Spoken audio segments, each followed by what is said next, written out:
The brightest day heralds the darkest night. May you slice through the rays of the false sun, reveal the truth of the emboldened lie. Bodied lie. Happy bells mark the last day of the festival. Silas and Marinette are already waiting for you. Good morning. With the festival dying down, Bastien finally has time to thank you properly. Should we go? Okay. The harbor is always bustling with people and cargo at all times of the day. Willie, are you around? I don't see her anywhere. Who might that be? My future cat, Willie. Unfortunately, the tabby is nowhere to be seen on your way to Bastien's chancery. Uh-oh. The rays of the false sun are sharp like daggers. A whisper suddenly floods your mind, disorienting you, fierce like its scream. It's distant round the corner and toward the canal. This way. Huh? You follow it, marching past a group of mariners lazing about. I don't like the demon noises in my ears. They concern me. The demons concern me. Deep they burrow in the flesh of the defiant. The whisper changed. Urged by its chanting, you quicken your pace and emerge by one of the sluiceways of the harbor. The waves make a light figure thrash at the closed gate. Overheard, seagulls gather to pierce the air with their dissonant song. It's a priest. His life, too, was exchanged with a venom-filled kiss. Like a puppeteer, you command some of the mariners around to fish the person out of the water, while Marinette runs to call Bastien. The man's lifeless body is clad in stained robes of the prime. One of the seagulls lands next to the corpse, eager to peck it clean. Those birds away from the poor thing. The priest's matted hair sticks to his face, waxy and pale. Someone stitched his eyes and lips shut with a coarse thread. Jesus! Rays of the false sun are sharp like daggers. Deep they burrow under stone and tears, where lives are exchanged with a venom-filled kiss. When you look at Silas, you see her tense, ready to run away. Need to go to Brother Mattia. What? Go to Brother Mattia and hide him in the refrain now. Well, at least it's not him that's dead. Hello. You appear in the shadows of an alley, with a cat as your only witness. Was it Willie? Just like the first day of the festival, the seed of dawn is eerily quiet. Brother Mattia? You find him humming in the soup kitchen, with a rag in one hand and a broom in the other. You make it on time. Chussy, be careful, the floor is wet. Brother, you need to come with me. Your seriousness catches him off guard. What happened? Someone threw a fellow priest in the canals. His eyes were stitched shut, and so were his lips. Show. The rag falls from his hand to the floor. I have reason to believe you might be next. Was it Brother Armine? Or Brother... All I know is that I can bring you somewhere safe. Stunned, he simply nods. Follow me. What will happen to the temple while I'm gone? Others will manage. It's fine. When you step back into the temple, you are not alone. The rays of light bathe someone in radiance. A man with 2 cuts on his lips. Uh-oh. There you are. He ignores you to address Mattia. Oh. Alright, you didn't see us, bitch. Your words hit him like a whip. Beguiled, he bows his head to you. I did not. Excellent. Return from whence you came, then. His face empty, devoid of all emotion. So accustomed to killing he is that he lost the thrill for it. The abyss within him is dull and numb. As you order. Thank you. What are you doing to him? I'm keeping you alive, motherfucker. Don't question it. Magic, maybe? Magic? But the warden... He won't come, I promise. Mattia is agitated, but starts running. See? Are any more on their way, or following you? You emerge with the crowd of the festival, hoping to lose them. If you hadn't come, Chussy, what would have happened to me? You would have been, without your eyes, and without your tongue, and probably without your pinky. I don't know. I did, and that's what matters. Don't think about it. You'd have been next. Nothing good. Nothing good, I'm afraid. The Lady of Dawn blessed me today. How did you know I was in danger? Tillis told me. The priest follows you in silence for a bit. When he speaks up, his voice is strained. Why me? Why help me and not the others? Tillis knows you. Is she familiar with the others? No, I imagine she is not. Brother Mattia is lucky, blessed by the Lady of Dawn, as he would have put it, or blessed by being acquainted with you, you'd say. You reach the refrain without any more incidents. The guest house of the halls... Bleh. The guest house of the halls is shielded from view by a magical ward. You squeeze his hand. Trust me and keep walking. Brother Mattia nods, his eyes turn wider and wider as he follows you, and right as he crosses the threshold, he squeezes them shut. This place. Let's go inside. Marine and Silas are waiting for you in your room. He's alive. Good. I was right on time. There was someone waiting for Brother Mattia as we were leaving. Safe at last, Mattia slumps against the door. Whatever relief he feels is overshadowed by a steely gaze on Silas. Let him speak first? What you gotta say? How did you know? How did you know I was in danger? Tillis turns away from you to hide the scar on her lips. By now, you must know who I work with. Nameless desecrators, it seems. We do have a name. Not going to tell you, though. Some days ago, I overheard a list of names, and I recognized Brother Matthias's. When I saw what they did to that priest... Brother, what have you done to receive such wrath? The priest looked out of the window. Curia has been ordaining behind closed doors, priests and priestesses with daggers concealed under their habit. Ask them to recite a prayer to Dawn, and they will laugh at you. Huh. Ask them to do anything really, and you'll be ignored. He did mention something like this to you once. You had no idea the situation was this serious. Tillis keeps avoiding your gaze. Some of us have been very vocal in expressing our displeasure. Now, one is dead. Oh. I'm almost out of water. That's a problem. Do you recognize the dead man? That sounds like Armine. Brother Mattia traces a symbol of dusk in the air and utters a short prayer. For once, Silas doesn't join him. Supposing you can stay hidden for as long as you need, brother, nothing will change unless those curs avert their ire from you. There is nothing you can do. I beg to differ. The voice that warned you when you saw the corpse is a sign that you must do something. Tillis, why don't you start by telling us? No. Well, aren't you just a coward? And you are delusional if you think you can do anything against them. How dare you stay idle when you were given the opportunity to break free from the cage they have put you in? We're gonna free Silas! What cage? Enough! Marine clicks her tongue and approaches the window. After flipping her off, Silas plants herself in the lone chair in the room. Her leg twitches up and down, like she's itching to move. Okay, so we got the prophecy again. I know. Still slumped against the door, Brother Mattia doesn't have any fight in him. Silas, look at me. Do you remember what I'm capable of? I can oppose whoever is behind this. Still, she resists. Have you forgotten already, Silas, how fate beckons her? If looks could kill. When I say there's nothing anyone can do, I mean it.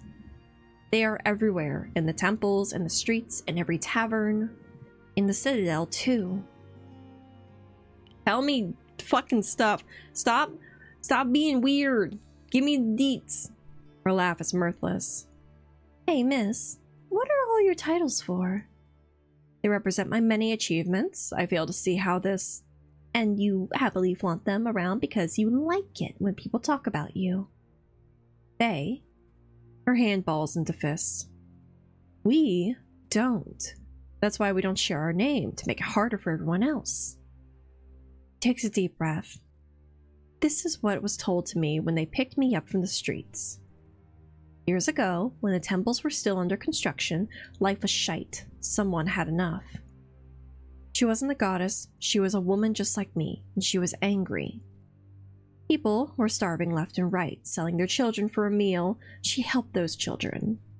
She taught them how to climb walls and sneak into windows and slit throats. She laughed. She taught them how to steal when they needed, exhort when they wanted, what they wanted, enjoy what they had. I have to sneeze. Ha! I think I scared it away.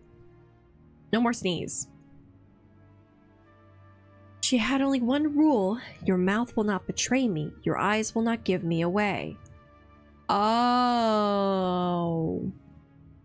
That's why the mouth was sewn shut and the eyes were sewn shut.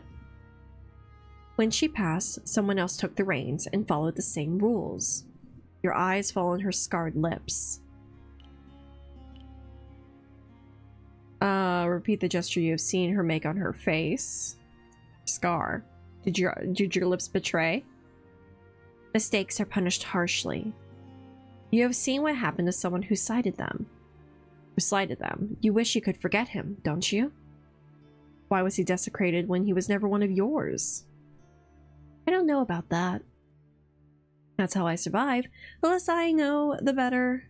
I'm useful. I keep my head down. Don't ask questions. What is she willing to share? What she is willing to share is not much. You don't have a name, a location, description of a leader. At least she has told you something, but it doesn't bring her any relief. And you have never seen Silas so defeated. Silas, thank you. Your words are met with a quick tug of her lips and the briefest of smiles. How much trouble are you in for shielding Brother Mattia from harm? I should be fine. No one saw me with him.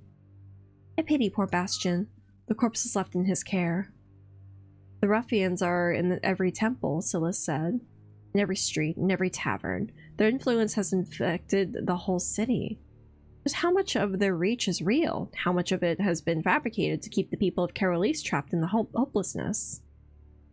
I'm gonna overthrow a cult! How can you begin to unravel this web of deceit, omissions, and violence? By witnessing how deep it truly runs. Should I open it? Ascanio's voice reaches you from the hallway. I feel generous enough to let you come up with a good excuse for all those guests before you open the door. God, look at his slutty hips. Look at that man's slutty hips. Let's go, Ascanio.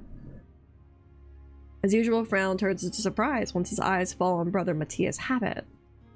Brother Mattia's life is in danger. Can the halls grant him sanctuary?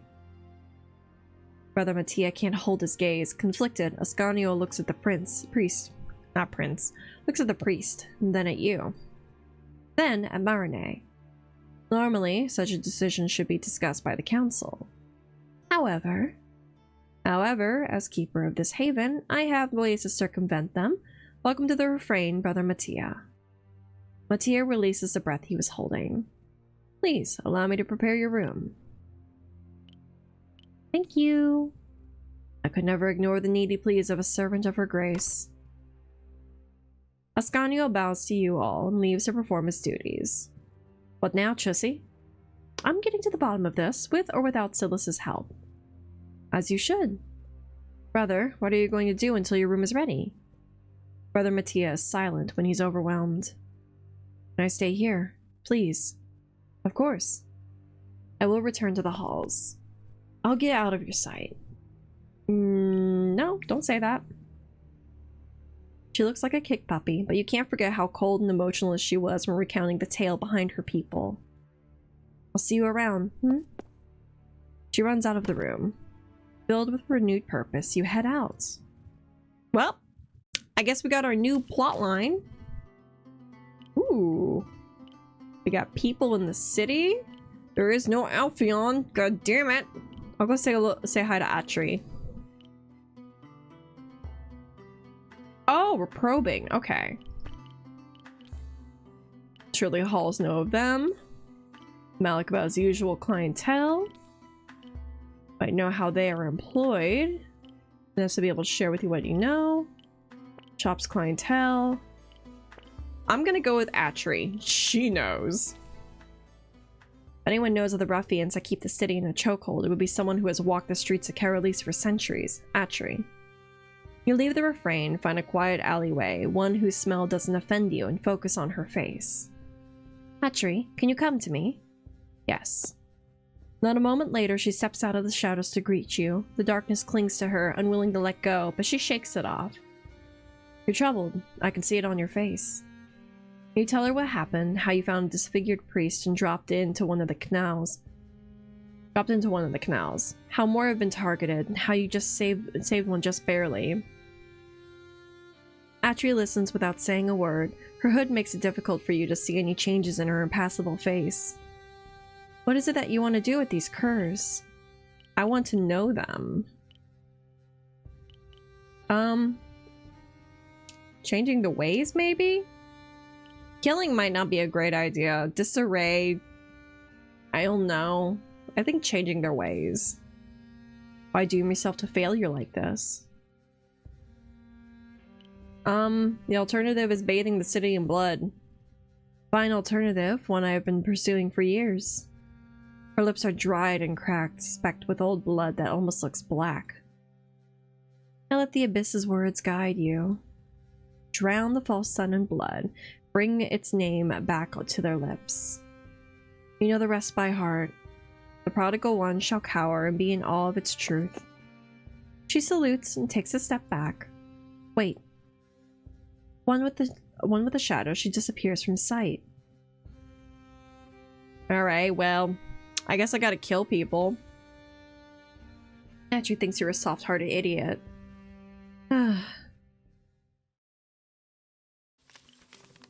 Okay. Go with Bastion.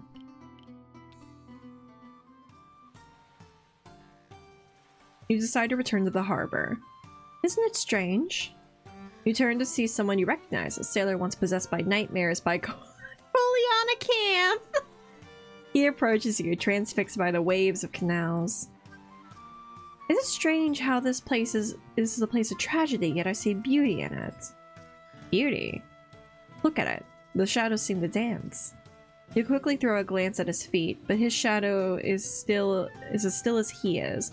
Instead of using your eyes to look at the bridge, you close them and focus on the shadows all around you.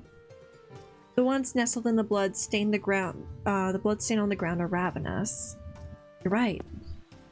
You two walk in unison along the bridge. The sluiceway that caught the corpse is still half open. Why do I feel drawn to this place? Alphion said that coming in contact with Kolianakanth would change him. He now seems more receptive to the abyss. Oh, interesting. You have a gift. You can now see what other people cannot. Fancy way to say I'm losing my mind. You're not. He looks into the murky water of the canal with a strange longing. Why are you here? I have a few questions for the Dockmaster. Poor Bastion thought the troubles were over, and then someone mutilates mutilates a priest next to his dockyard. He did not take it well. I can imagine. He tells you where to find Bastion and warns you about the Dockmaster's foul mood. Well then, I'll see you around. Nessa. Moment, please. This situation of yours, I know someone who might be able to help you with it. Her name is Nessa. She's an apothecary in the Hearts. Have you ever heard of her? I go to a different one. If you're ever in the Hearts, remember her name and tell her I sent you. He doesn't look convinced, but he nods. Farewell. You find Bastion mingling with the anglers. He sits in the sand with them, a large needle in hand, repairing a fishing net. Dockmaster, standing around till he sees you. Call out to him. Hello. Dockmaster, hello. Bastion raises his eyes to meet yours. He looks drained, just like when the monster was terrorizing the docks. Nevertheless, he attempts to smile. I know why you're here. He puts the net and needle aside and stands up. We should go somewhere private. Let me get the sand off my pants first. You find a secluded space, away from the public, and Bastion allows himself to slump against the wall. What can I say except, fierce lady of fire, forgive me for thinking my ordeals would be over. Another deep sigh. He forces his shoulders to straighten. I say after seeing how they maimed that poor guy. I have questions about him, and about who did that to him. I was expecting you to say something like that after seeing how you handled the siren. What do you know about a group with stitches? Not all of their members bear those scars. Silas does. He does. I saw her look distraught at the scene. She didn't take it well. Her faith in the goddess is what keeps her going. Seeing the priest maimed like that must have been indescribable to us. You know, if someone told me that they wanted to oppress these people, I'd go to the Temple of Dusk and recite a prayer for them, because I know they'd soon be dead. Thanks, Bastion. Wise words of wisdom. But you have intervened once already against nightmares of the legend. I have some faith. Sounds like you have a lot. You've seen what being optimistic nets me. I'm sorry I couldn't be of much help. Don't say that. Take care, Bastion. You too. Ooh. That afternoon, when you reach the door of the Rose, it opens before your very eyes. My man! I was waiting for you. Kiss, kiss, kiss, kiss, kiss, kiss. There's no kiss option. No, I wanted to see you. Not for long, I hope. Why? Hello? Hopefully not for long. Not for long, I hope. For you, my dear, I'd wait years. His usual jacket is gone. The frills of his open shirt frame the vast expanse of tan skin he likes to show, and you like to look at. They know what I want. Titties. Don't look at me like that. I feel naked without my jacket. Where did you leave it? It was in dire need of a wash, so I left it at a seamster to have them press it for me. Silk looks very silly when it's creased. How did a tavern entertainer like Alpheon acquire an item of clothing made from such a precious fabric? I want to know, how do you get a silk coat? What's the story behind the jacket? His smile becomes evasive. Well, it's in the past, and it's quite a long story. I hate to bore you with it. Bitch, if we're gonna be spending eternity together, I gotta learn shit. He's only bad at lying when he feels guilty. I insist. What, do you want to paint myself in a bad light? Let me think. Summarize, trim down the exciting bits. Are you stalling for time? Me? Never. The jacket was a gift, a present from someone I sought out for their skills. It's a pretty gift. We're not gonna push it. Indeed. He seems relieved. You didn't come here to bemoan my less than shimmery appearance, did you? Why don't we hop on the ferry and visit Fiorella? I've never been to the Isle. Can you believe it? If we catch the ferry now, there's no guarantee we'll be able to get back to the city. Is that a bad thing? I would love to have the stars as our only witnesses. We spend the night together. Hot damn. Fuck yeah. He scratches his chin. On the bare ground, among bugs. You know what? You're right. Yeah, I don't want to fuck in the grass. We could try to rent a rowboat. You just offered to row yourself, didn't you? Grand. The harbor is a short walk from the Rose, which makes the lack of fish on the menu even more glaring. Unfortunately, the bridge where you found Brother Armin is on the way. You briefly tell Alpheon what happened. He deserves to know, but you're hoping your trip will get your mind off it for a while. What's wrong with the... He stops in his tracks. The words die on his lips as his head forcibly turns to look at the dark stain on the tiles where the corpse was laid. Alpheon? His jaw is clenched so tightly, you can see veins emerge from his neck. Someone died here. All around him, the shadows come alive to pull him closer. Brother Armin of Dusk, drag him away. How did you know? I'm gonna let you know what happened. Brother Armin of Dusk died here. The Lady of Dusk. At her mention, the hands that were caressing him revealed their claws. Enough. His eyes change color and mirror yours, the abyssal violet that glows with power. The shadows flee from him. This is punishment, you know? Why else would the Abyss try to make me relive the priest's dying moments? Oh shit, that's not great for anybody. He scowls at the shadows pooling in the corner. Eyes trying to make me look pathetic in your eyes. You are not? He touches his face where the shadows wanted to carve it, like a sick replica of Brother Amin's desecrated corpse. If this is the Abyss's way to shake Alpheon out of his lull, it failed spectacularly. Hate this. Focus on something else. Distract yourself, buddy. Like the rowing that's going to happen. It takes a while for Alpheon to collect his bearings, but you stay by his side until he calms himself. We can go now. Sorry it took a while. Don't be. I'm glad you're feeling better. You offer him your hand and he takes it. Wait a second. He wipes the clamminess of his trousers before he holds yours again. Aww, what a gentleman. Much better, don't you agree? He insists on doing the talking and fetches a rowboat for the day at an incredible price without using his magic. I'm taking notes. You can learn a thing, you can learn something from the way he leads his business. He leads business. Wow. So, about the rowing. Yes, I'll take care of it. Oh, my savior. The rowboat sways with the waves, splashing you both with salty foam. You know, I'm really glad I didn't bring my jacket. Is this your first time at sea? I wouldn't call this being at sea, but yes. Can you swim? Panic flashes in his eyes. I know how to hold on to something buoyant. That should be enough. This reminds me of the creature that was terrorizing the sailors. Kolianacanth. You mean Kolianacanth? He stares off in the distance for several moments, lost in thought. I'm going to say something quite devious. Share. You lean in. I'm all ears. Why not use Kolianacanth? It could be the solution to your problem, that of these ruffians entrenching the city.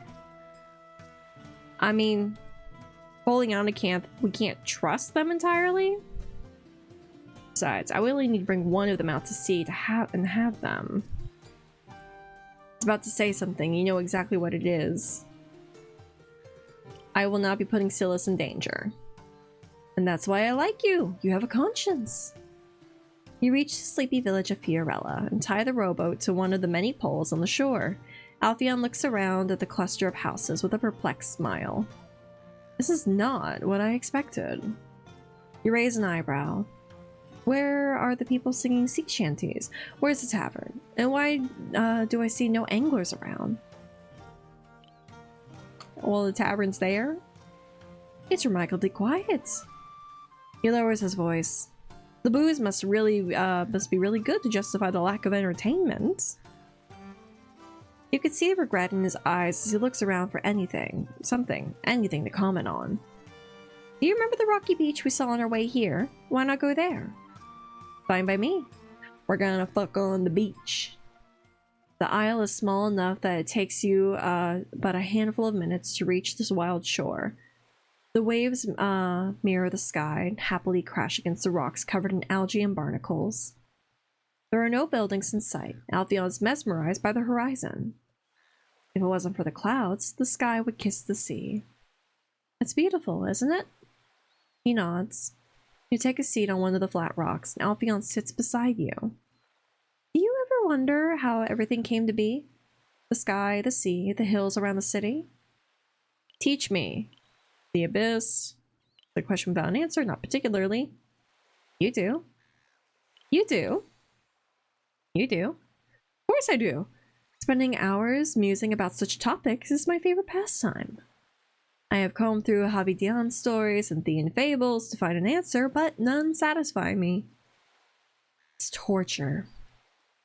I'm afraid that without you, I will become lost. Without me? He moves closer to you so that your shoulders touch. Yes, you're the only one who can save me from this torment. Thigh, thigh, thigh, thigh, thigh, thigh, thigh, thigh. Touch the thigh, touch the thigh, touch the thigh. So forward. He intercepts you before you can feel the fullness of his muscles and instead wraps his hand around yours. Not yet, my dear, not yet. Let me savor the simple things first. Damn it. You enjoy his touch, his presence, his subtle sense, almost drowned by the briny wind. You cannot hope to answer the questions that plague him, but you can ground him in the here and now. Did you notice that we're breathing at the same time? He places his wrist against yours. Your heart rhythm is impossibly slow, but so is his own, and they beat in unison. It makes you smile. Do all envoys have the same heartbeat? That's what I like to see. Apologies for before. I don't know what got into me. It's a lie, Alphion, and you know it. You can't see his face, but you know he just rolled his eyes. Isolated places, especially when they are deserted, make me feel small. Why? Well, it makes sense, doesn't it? I am a people person. The Abyss made me to influence and manipulate and enthrall them. Without people, I am just a man. I am a people. You are more than a man to me. You don't like that? There's nothing wrong with that. You don't like that, do you? I like the fantasy of it more than the reality. A flock of seagulls cries overhead. Bemoan if you will, as you will, evil birds, the lack of my fineries for you to soil. Did a bird shit on you and that's why you're sad? Has it ever happened before? Your jacket getting a present? Why do you think I was so careful with it when we went frolicking in the fields? By the time the rocks under you have become painful rather than uncomfortable, the sky is a triumph of orange and purples. You decide to dine at the tavern in Fiorella before returning to the city. Alphion is appalled by the lack of spectacle and takes it upon himself to make the tavern worth a visit. Even without a lute to accompany him, his serenading voice is as smooth as velvet. You return to the rowboat to the angler, who is too drunk to really notice you, and part ways. Yippee! God, I love his titties. The time I spend with you, Chussy, is always precious. His hand cups your face. His thumb brushes against your lower lip. He gazes at it intensely with a hunger that you wish he would say before stepping back.